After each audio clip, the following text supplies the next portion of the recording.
When I figured out that the wall wasn't destroyed by water, like thinking about it and how they were actually moving it down, standing there thinking, wow, a couple thousand years ago our people were going to start moving this wall down and now we're finishing off the work.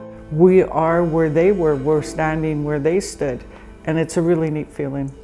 I thought it was pretty cool because the wall that we built off from, the top one, that was there from a long time ago. Just thinking about how they were there first. It's very fun, and it's like you're in the wild. Bringing the kids felt extra special because, you know, this is part of who we are as League-Wheatstow, and just the connection. I feel like really happy to be here. It's nice to do this and know that it'll contribute to the future. It's a very rewarding, gratifying feeling to be out there where ancestors have spent their time harvesting food and living off the land. You cannot convey or share or know or understand what it's like to be in a place like this until you're in a place like this.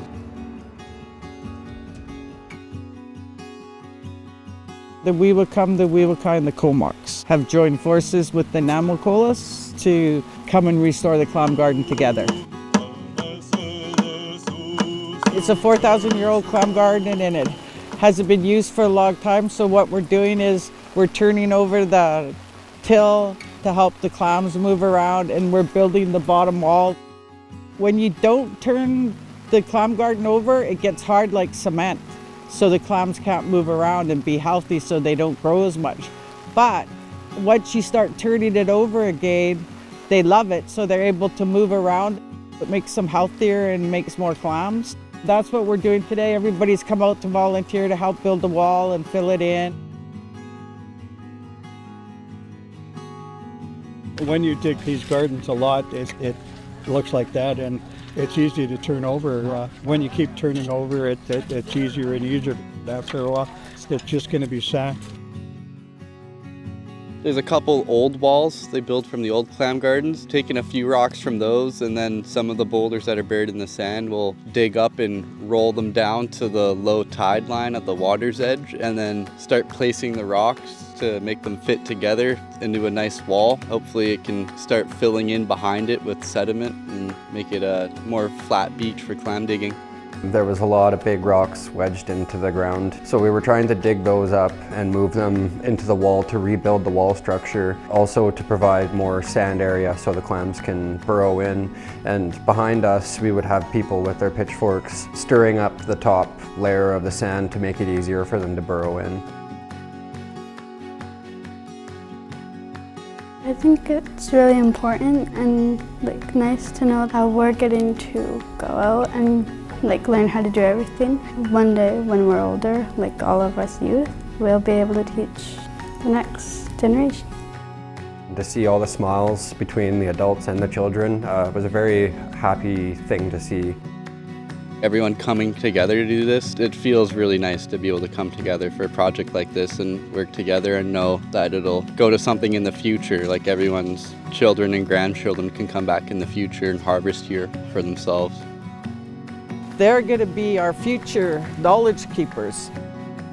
This is important work that we teach our children that this is something that our ancestors did, and showing them by doing it is important. It has to keep being taught so that our children remember when they came here.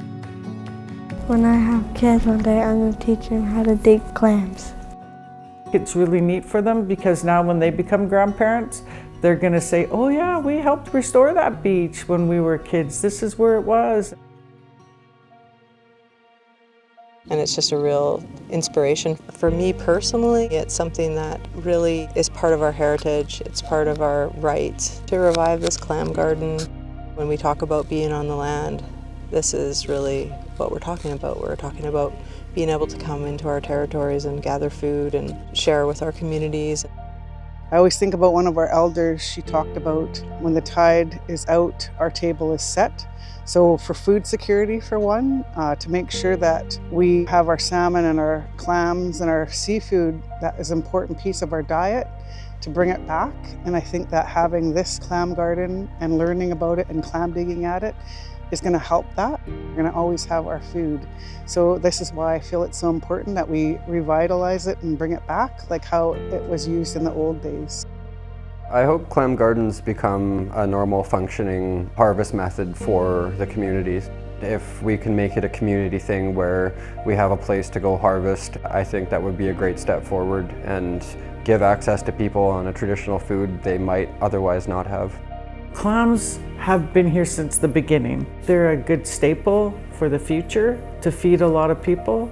We have over 89 clam gardens in our territory, just on Quadrille Island alone. Everywhere that somebody could put a clam garden, they did.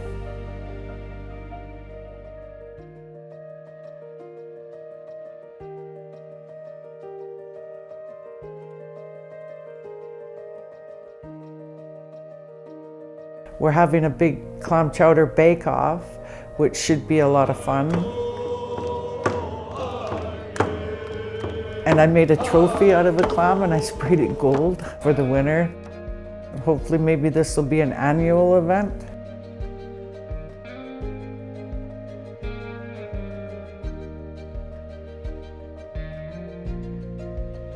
The Clam Gardens brought us together with the people in the south, the Salish, and people up north. Now we're all working together to figure it out. Now the Mamalilika are looking forward to starting the clams, and we're willing to help them and get going like that. And I think it'll just spread out after that.